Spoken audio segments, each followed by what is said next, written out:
नमस्कार। इस वक्त हम लोग जौनपुर डिस्ट्रिक्ट में मौजूद हैं और जौनपुर ज़िले में आपने देखा हाल ही में कि धनंजय सिंह को सज़ा हुई 7 साल की प्लस 50,000 जुर्माना भी लगा। मैं इस जौनपुर में आया हूं और ये पता करने कि क्या यहाँ के लोगों पर क्या फ़र्क पड़ा, क्या सोचते हैं धनंजय सिंह की सज़ा पर या चुनाव पर क्या फ़र्क पड़ रहा है, और चुनाव पर भी चर्चा करूँगा। क्या नाम है सर आपका?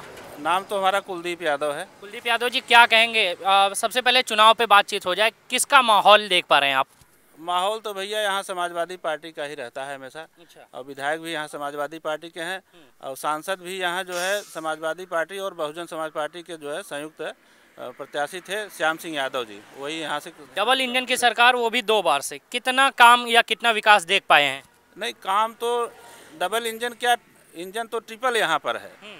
डबल इंजन तो सिर्फ कहने के लिए है, यहाँ ट्रिपल इंजन की सरकार चल रही है। मीडिया भी उन्हीं के लिए काम कर रहा है। प्रधानमंत्री जी भी और मुख्यमंत्री जी भी जो है भारतीय जनता पार्टी के हैं, लेकिन कोई काम जो है दिखाई नहीं पड़ रहा है। धरातल पे कोई काम नहीं, कोई काम दिखाई नहीं पड़ा। जो भी काम हुए हैं वो पिछली सरकार के दिए हुए काम हुए हैं। लेकिन अभी जैसे आज की बात की जाए, जौनपुर में उत्तर प्रदेश के मुख्यमंत्री आए हैं, लगभग 900 करोड़ रुपए की, 899 करोड़ की लागत से शिलान्यास और लोकार्पण करेंगे। ये कहाँ जा रहा है सब? मुख्यमंत्री जी तो अब जो बजट जौनपुर के लिए आया होगा तो उसमें जो है जो गाँव में जो ANM सेंटर बने हैं और तमाम जो है शौचालय जो बने हैं उसका भी बजट जोड़ के उद्घाटन करके चले जाते हैं। उद्घाटन तो उन्होंने जो है कई बार किया है।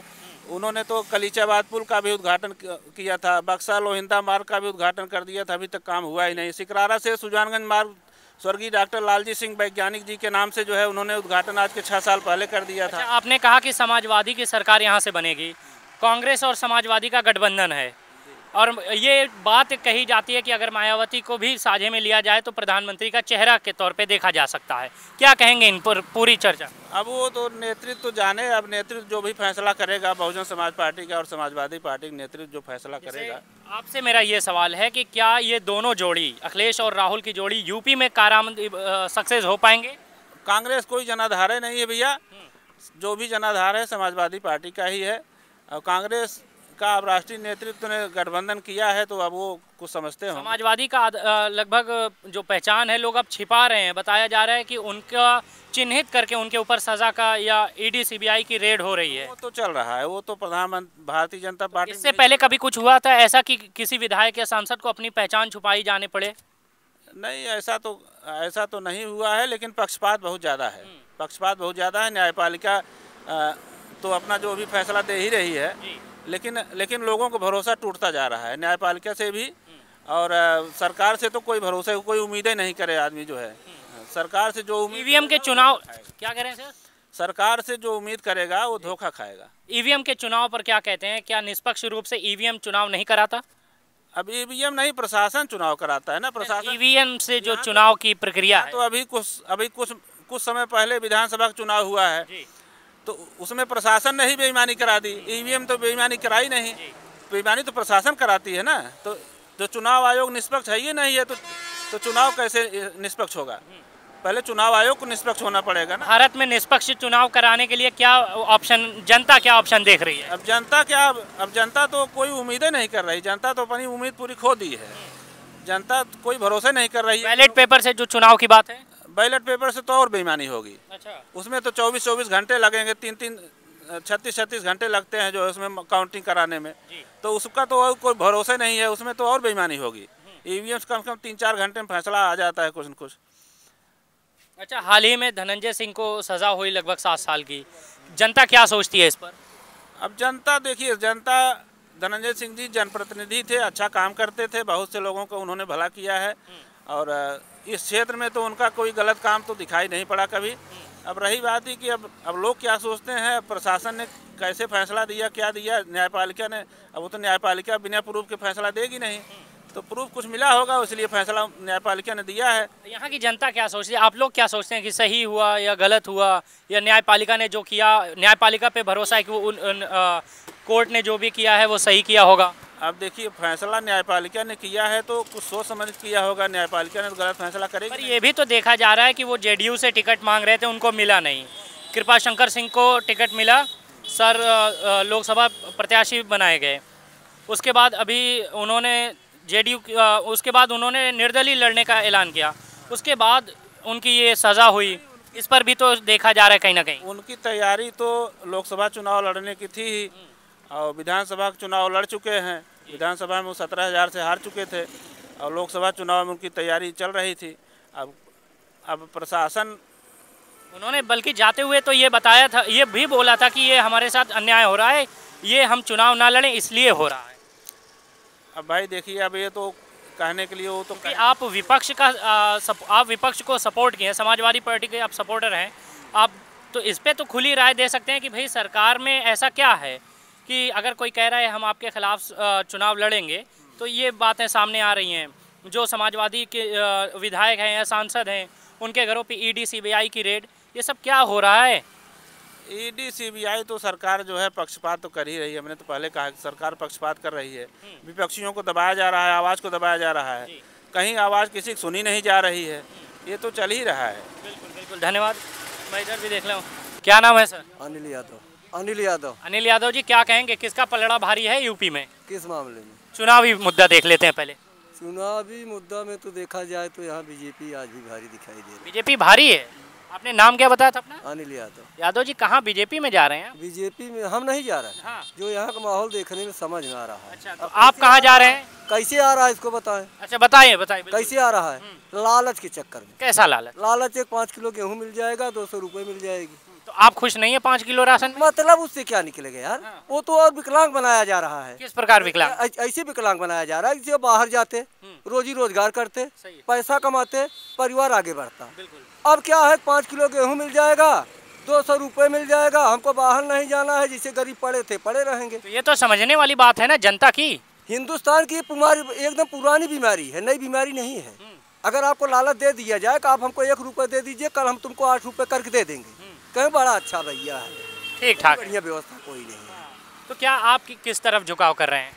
झुकाव देखिए कहाँ होता है। किसको देना है, किस मुद्दों पर वोट देना है? हम तो धनंजय सिंह को देने वाले, उनके खाटी समर्थक हैं। अच्छा, क्यों क्यों? अच्छा, आप धनंजय सिंह को वोट देंगे। मैं ज़रा आपसे भी पूछ लेता हूँ, धनंजय सिंह को सज़ा हुई 7 साल की, क्या सोचते हैं इस पर, जनता क्या सोचती है? एक गलत तरीका है।